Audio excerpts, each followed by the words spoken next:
நிறைய பேருக்கு மட்டன் பிரியாணி செய்யும்போது பதம் வராது, எப்படி செய்யுதுன்ற டவுட் இருக்கும். அந்த டவுட்ஸ் எல்லாமே இந்த வீடியோவில் நம்ம கிளியர் பண்ணிடலாம்.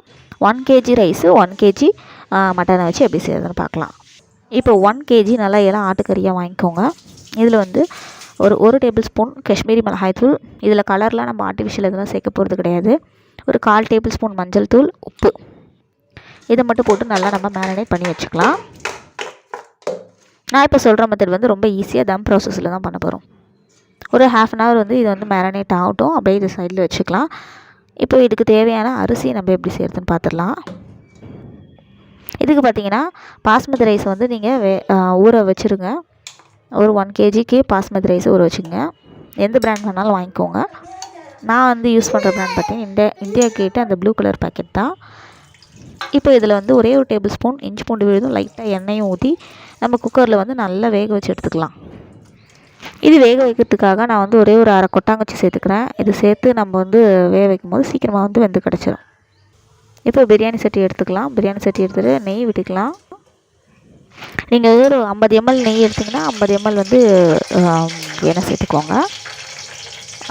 ஆல்மோஸ்ட் எல்லா பிரியாணி ஸ்பைசஸ், பட்டை, லவங்கம், ஏலக்காய், அதுக்கப்புறமா அன்னாச்சி மொக்கு, பிரிஞ்சி இலை, கல்பாசி எல்லாத்தையுமே போட்டு நல்லா வதக்கிக்கலாம். 1 kgக்கு வந்து ஒரு 5 பெரிய சைஸ் வெங்காயம் வந்து நல்லா நம்ம நீல வாக்கில் நறுக்கி போட்டு இதையும் வந்து லைட்டாக உப்பு சேர்த்து வதக்கிக்கோங்க. இதில் வந்து மிளகாத்தூள் வந்து ஒரு 1.5 டேபிள் ஸ்பூன் கிட்ட சேர்த்துக்கோங்க. ஆல்ரெடி மட்டன்லேயும் நம்ம சேர்த்துருக்கோம் மிளகாத்தூள் மேரினேட் பண்ணும்போது. ஸோ கொஞ்சமாக சேர்த்துக்கோங்க, உங்களுக்கு காரத்துக்கு தகுந்த மாதிரி. ஒரு 1.5 டேபிள் ஸ்பூன் கிட்ட நீங்கள் வந்து கரம் மசாலா சேர்த்துக்கலாம்.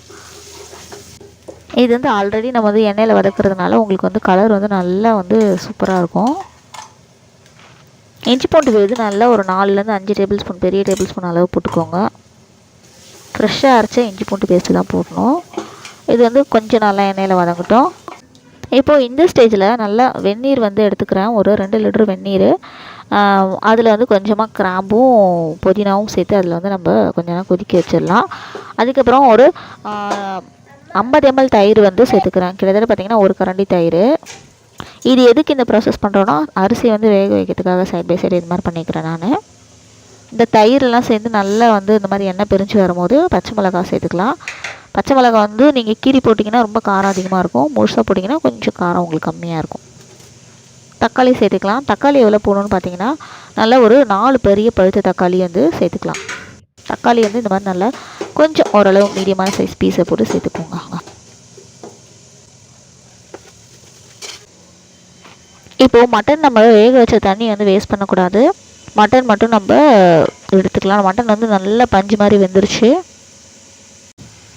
இப்போது நான் புதினா வந்து இந்த மாதிரி ஒரு கட்டு புதினா, நல்ல பெரிய கட்டாக இருக்க புதினா வந்து நான் வந்து ஆட் பண்ணிக்கிறேன். இப்போது இந்த ஸ்டேஜில் நம்ம மட்டன் வேக வச்ச தண்ணியோட வந்து மட்டனை நம்ம தான் இதில் சேர்த்துக்கலாம். மட்டன் மூழ்கிற அளவுக்கு தான் நான் தண்ணி வச்சேன். ஸோ அந்த தண்ணி அப்படியே நம்ம சேர்த்துக்கலாம். கிட்டத்தட்ட பார்த்திங்கன்னா அது வந்து 1/2 லிட்டருக்கிட்ட இருக்கும். இந்த மெத்தட் பார்த்திங்கன்னா ரொம்ப ஈஸியான மெத்தடு. நம்ம 1/2 லிட்டர் தண்ணி வந்து மட்டனில் சேர்த்துருக்கோம். ஸோ உங்களுக்கு பார்த்திங்கன்னா நம்மளுக்கு வந்து வெந்த ரைஸை தான் நம்ம இதில் சேர்க்க போகிறோம். ஸோ வந்து ரைஸ் மூழ்கிற அளவுக்கு தண்ணி இருந்தாலே போதும், உங்களுக்கு பிரியாணி கரெக்டாக வந்துடும்.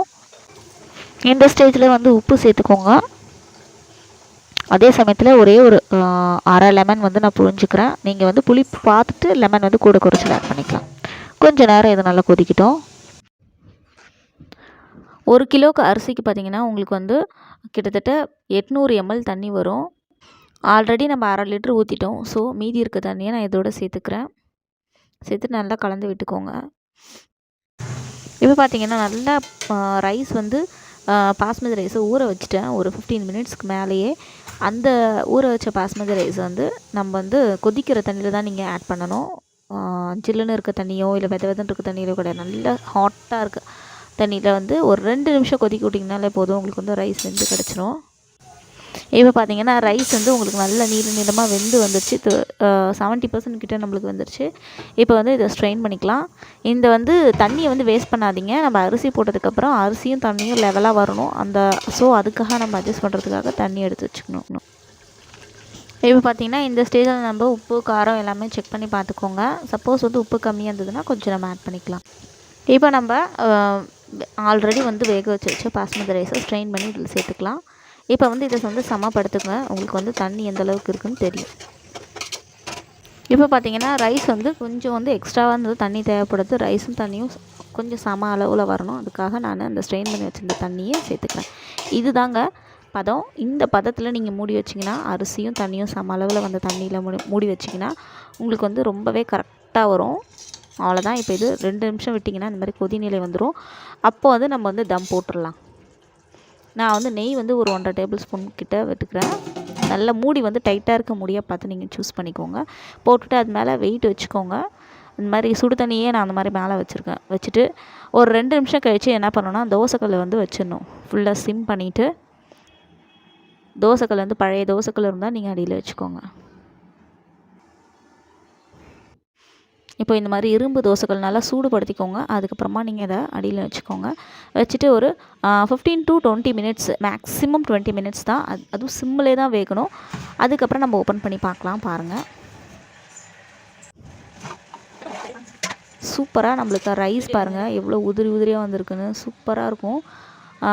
டேஸ்ட் வந்து சொல்லவே தேவையில்லை. நம்ம 1 kg ரைஸ்க்கு 1 kg வந்து கறி போட்டதுனால ரொம்பவே சூப்பராக அளவாக இருக்கும். இது வந்து எல்லாருமே செய்கிற மெத்தடில் தான் நான் சொல்லியிருக்கேன். வந்து சம அளவு அரிசியும் தண்ணியும் சம அளவு நீங்கள் வச்சு அப்படியே தம் போட்டிங்கனாலே உங்களுக்கு வந்து சூப்பராக வரும். இன்னொன்று அரிசி வந்து ஒட்டாது நம்ம தனியாக வடித்து செஞ்சதுனால. இது மெத்தடை நீங்கள் ட்ரை பண்ணி பாருங்கள். ரொம்பவே ஈஸியான மெத்தட். ட்ரை பண்ணி பார்த்துட்டு பிரியாணி எப்படி வருதுன்னு உங்களோட டவுட்ஸ் எல்லாமே என்கிட்ட கேளுங்க.